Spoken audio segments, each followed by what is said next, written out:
We are live. Let's get ready to podcast. Fire it up.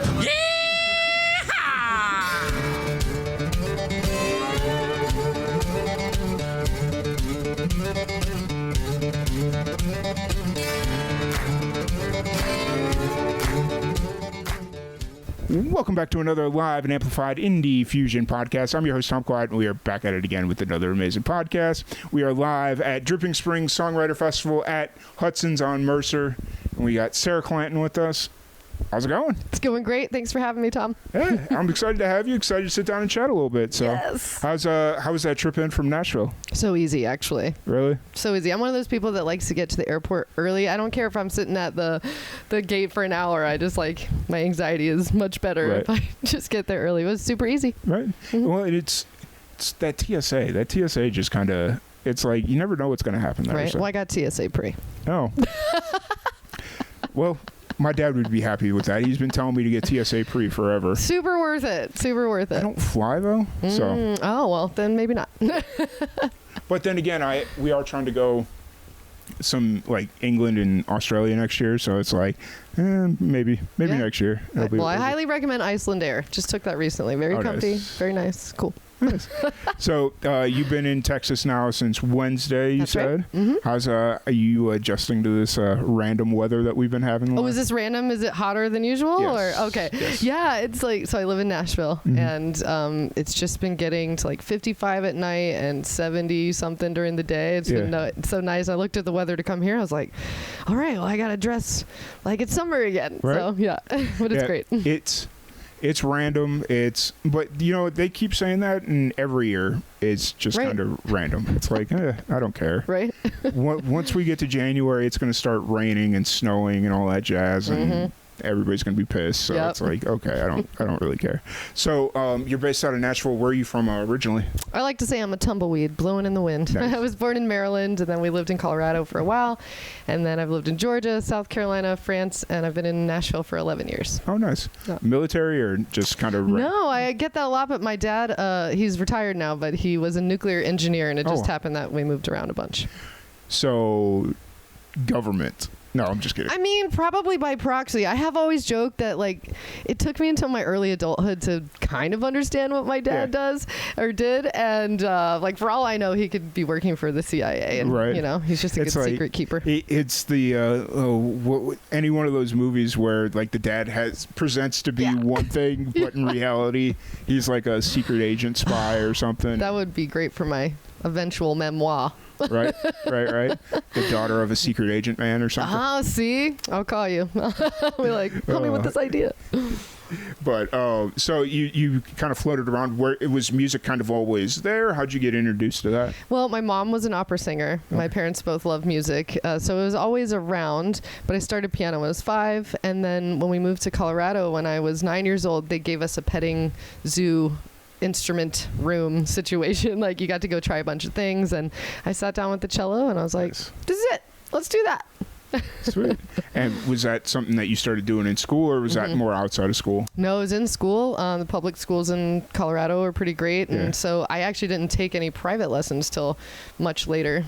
So it was like just an orchestra, high school orchestra. Just learned with others. I tend to forget that there's so many different types of bands that go on in high school. Like, you had your marching band, and then I always knew about like jazz band and marching band. Yeah. And then you forget about like the orchestra and then like all the other stuff. Symphony, and it's like, concert band, and it's like, choir. Oh boy, that's a lot. That'd be a lot. So I always felt bad for the marching band just because like they had to walk and play and be in the heat.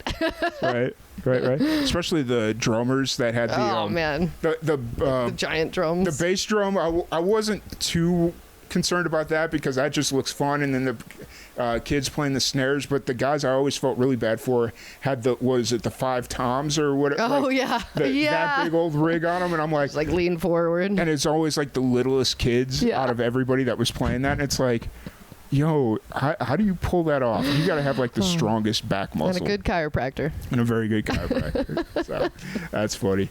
Oh, and so then you landed in Nashville. Was Nashville kind of always the destination once you started pursuing music, or? Yeah, I definitely had my Nashville dreams. Yeah. So it's funny, actually, in orchestra, in my senior year, my high school was chosen to play at this big convention in Nashville, and it was the week of my spring break as a senior, and I remember being so pissed because I had to go with my orchestra to this thing that was actually like a really big deal.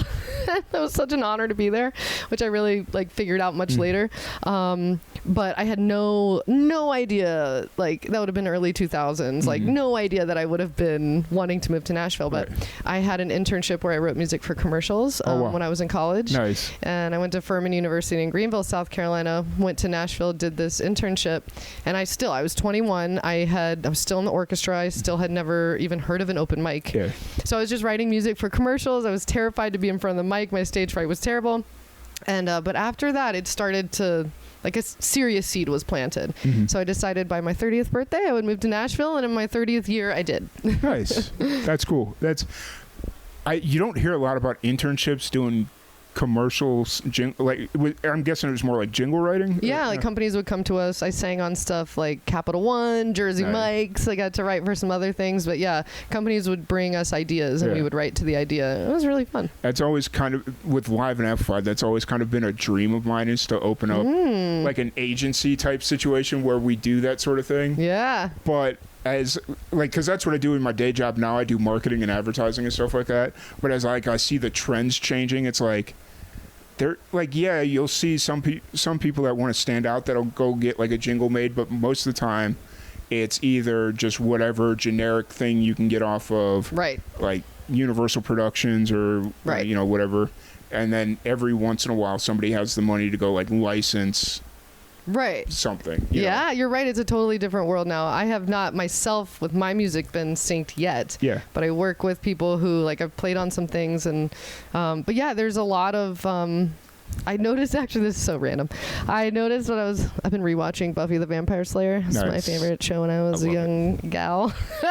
And but I don't have the paid version of Hulu, so I'm watching all these ads, and I was noticing that all these like drug commercials, they all have unique songs, and like, oh my God, they're so catchy. But I was like, oh, that would be interesting. Like, what would it be like to write, for one of these companies? I bet there's good money in that. It's like, so I grew up in Chicago, and in the 90s, you had the random jingles. It was like, I could sit here and name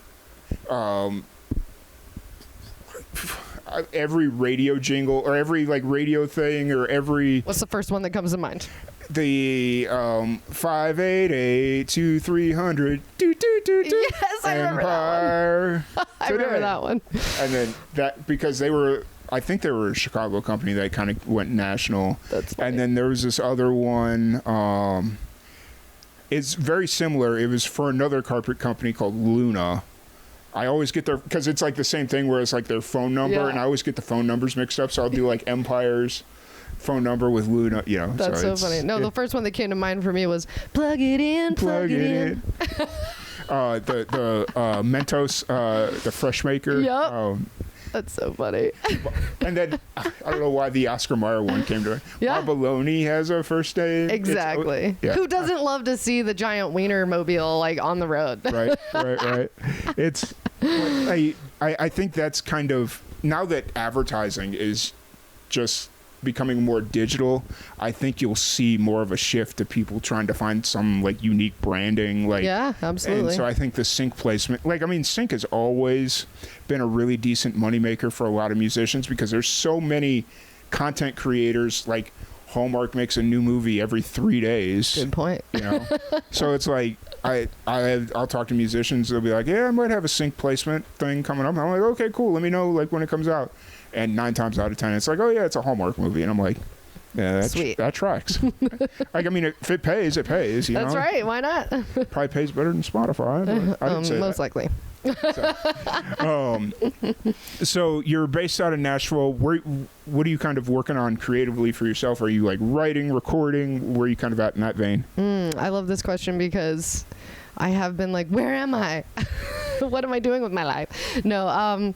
So I am working on conceptually, I have this idea for an album. And over the past couple years, I've been really consumed with I've been playing a lot of shows, but I have been also hosting a lot of events. We host house concerts and stuff in my home in East Nashville. And it's such a blast. And I actually do a lot of music business consulting. I help artists understand how to collect their royalties because of this crazy experience I had. But I decided in May that I was going to really step back from some of that. I still love to help artists whenever I can. I give workshops when I'm touring. To supplement with shows, but it's really time. I can feel the calling within. It's time to get this record that I'm dreaming up together. And so even this morning I was practicing some new songs, and I'm like, do I play the new songs on stage at Dripping Springs? You know, go for it. So we'll see. It seems like a really nice, kind audience. That's cool. That's really cool. Yeah, East Nashville is probably my favorite side of Nashville. It's pretty great. I used to go to this place called No Quarter. Yeah. I don't think it's there anymore. Did they close already? Well, or is this new? No. Maybe I'm thinking of something else. I mean, I'm gonna look it up. It has been over a year since I've been there. So maybe not that long. No Quarter in East Nashville. Yeah. I'll check it out. It's very random. It's a pinball bar, so it's like a retro. Oh yes. It's like a retro bar. I have been there. Yeah, and you walk in and you see everybody, and they look like they just fell out of a punk band, and it's like, okay. And then I walk into the back, and they're blaring 90s hip hop. I'm like, this is the most obscure experience I've ever been a part of. Nice. And there's all it's arcade, right? Yeah. No, it's a pinball bar. Pinball bar. Yeah, I don't think I've been in there, but I think there is an arcade bar that's really fun nearby, I think. There's one next door, and they're like best friends or something. Awesome. Very cool. It's super fun. Yeah. It's super fun. Parking's kind of a pain, but that's Nashville in general. I know, right? Especially now in East Nashville, they're trying to charge you for parking everywhere. I'm like, what is this? Every time I go on the road, I feel like I come home and there's a new building. But, I've only been there just over a decade, so people have seen a lot more change. You've seen it change a whole bunch in that decade. Totally. That's crazy. It is. Keeps changing, keeps growing. Right. I haven't been there since July of last year, and I'm sure it's probably new buildings, new completely venues. different experience. So are you traveling out a lot to play, or touring? Or? I love to tour. I love it. Nice. I love being on the road. I love the roots that I have in Nashville, and I love the community that we have. But I do love being out on the road. I love that even when I'm here, I see friends from home, and there's a bunch of people who were at the party last night, the welcoming party, that have either played my house concert or have been to hang out. And I don't know, it just burst my heart open to hear that last night. But yeah, I do a lot of touring. I love being in Colorado. And my boyfriend and I, who's also a musician, we travel with our 92-pound Greater Swiss Mountain Dog named Mavis, after Mavis Staples. And so we're so stoked to have this van that's tall enough for him to stand in, for us to be on the road. We spent 4 or 5 weeks in it, and we weren't ready to stop. So it's really fun to be out there in the van, living the dream. I dig it. And the dog doesn't make it crowded or anything? Just a little bit, but it's totally worth it. I love traveling with her. She and I have done tours by ourselves. I have toured since 2013 in a Scion XB. They're little toaster cars.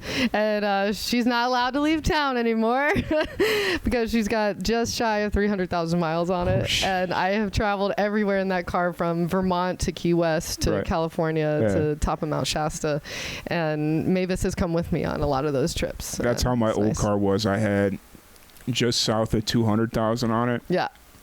And I was actually traveling here back from Florida because my mom was sick, and so I was kind of helping my dad do all that stuff. And literally 2 months after I got back, my car just died. I'm done. I could feel it stuttering. It wasn't running 100% when I was coming back, and I'm like, I probably should take this in, but I feel like whatever's wrong with it has been wrong with it, and it's not going to be an easy fix or a cheap fix. I've had the car for 9 years. Good run. Good run. Yeah. And then I was driving home from work one day, and it was just lost all its power. Oh no! On the dashboard, it was in low power. It just said low power mode. And I'm like, all right, it's still driving. That's a little scary. And so I just kept my foot on the gas, because in my brain I'm like, as long as I'm moving, it's not going to stop. Right. As long as I'm moving, it's not going to stop. And then I got it home, and it was just like, all right, it died. And then luckily I got it to start, and I was like, all right, I'm going to clean this thing out. Try and get it to start again. I took it to the car dealership, and I was like, all right, I'm buying myself a new car, all that stuff. And as they were pulling the car around to like for the trade-in or whatever, it stalled on them. Oh. And I'm like, nope. You guys already bought it. Paperwork's done. Oh, Sorry. that's good. Yeah, paperwork's done. Sorry, guys. Man, you got out good on that. But That's you know, funny. it is what it is. So, so kind of looking forward. How's your experience been at Dripping Springs been so far? Obviously, So great. It's still early in the day, but Yeah. you know. This is my first thing of the festival. Well, I played a song last night at the VIP party, but the vibe is high. It's really cool to see just how highly the returning artists speak of this festival. Yeah. And my friends in Gold Pine, Ben and Cassie, they recommended that I Nice. reach out to see if I could play. And I was delighted when I got the word that I could play. And so, yeah, it just seems really just awesome. Like, people are so excited to hear music, and I'm grateful to be here. So far, so great. Yes, that's awesome. But I don't want to keep you here too much longer because I know you got a busy day ahead of you. For people to check out new music when it drops and all that fun stuff, where's the best place to find you? You can find me at sarahclanton.com, but I'm on Instagram a lot at Sarah Cello, Sarah with an H, cello without one. And I actually randomly, when I got here, we'll see when it drops exactly, but I have this record called Here We Are, and a couple years ago I actually turned it into an acoustic version of the record, or at least some of the songs from the record, and I decided to finally just randomly put it up on Spotify or all the streaming platforms. So once that gets approved through the interwebs and stuff, I will have some quasi new music that will be out. But yeah, I'm all over the interwebs and the YouTubes, but I love to hang out with everybody on Instagram probably the most. So. Awesome. Yeah. Awesome. Well, I really appreciate your time. It's Thanks, been Tom. an absolute blast. And Likewise. we'll definitely have to connect next time I'm in Nashville. Please do. I don't go that often, but I try and go every once in a while. Cool. So. Yeah, well, definitely let me know. Awesome. Well, appreciate you. Thank you, everybody, for tuning in, and we will catch y'all later. Thanks. Awesome.